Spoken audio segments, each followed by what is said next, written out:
تو مغالطہ ہو جائے گا۔ تو یہ مغالطہ بے وجہ ہے۔ پہلے ہم اپنی حیثیت کو سمجھیں، اپنے مکتب کو سمجھیں، مشرب کو سمجھیں، اس کے بعد پھر اس کے اعتبار سے بات کریں۔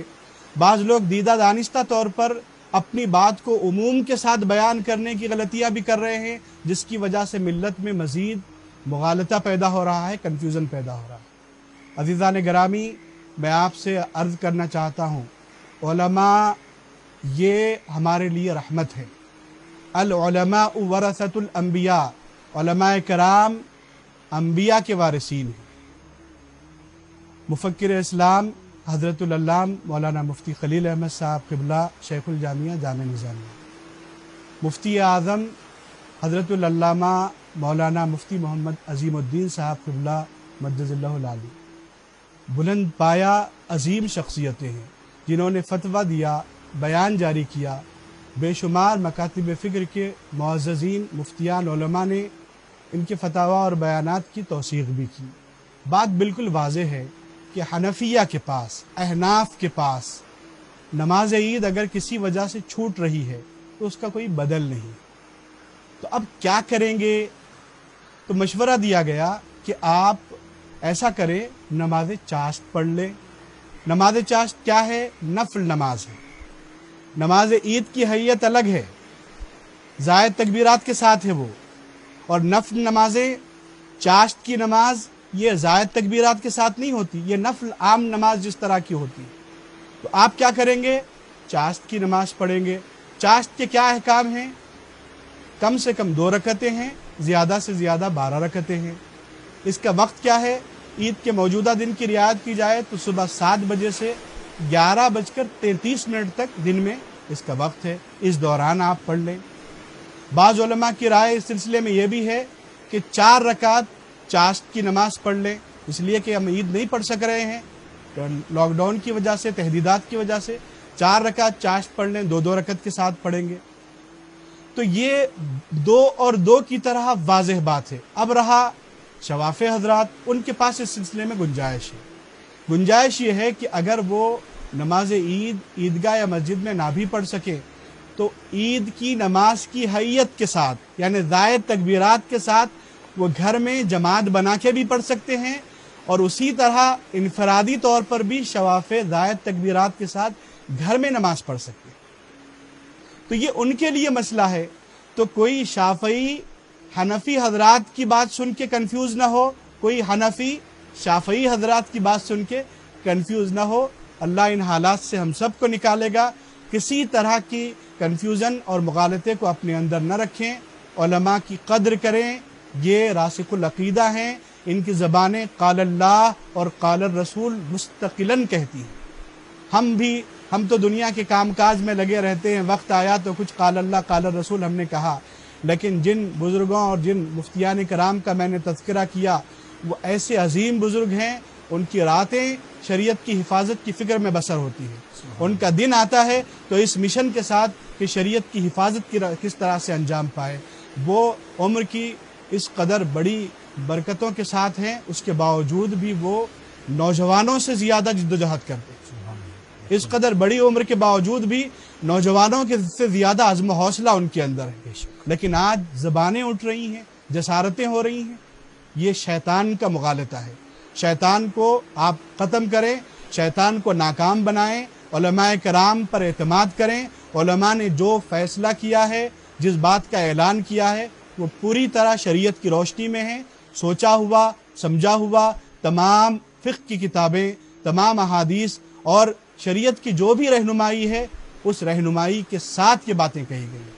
اور پھر کسی نے تو یہ بھی کہہ دیا کہ عید کے دن شکرانے کی نماز پڑھنے کی بات کہی گئی۔ ظاہر ہے کہ فتوے میں شکرانے کی نماز کا بھی اظہار کیا گیا کہ شکرانے کی نماز بھی پڑھ سکتے ہیں۔ کس بات کا شکرانہ؟ کیا ہم عید نہیں پڑھ سکے، اس بات کا شکرانہ؟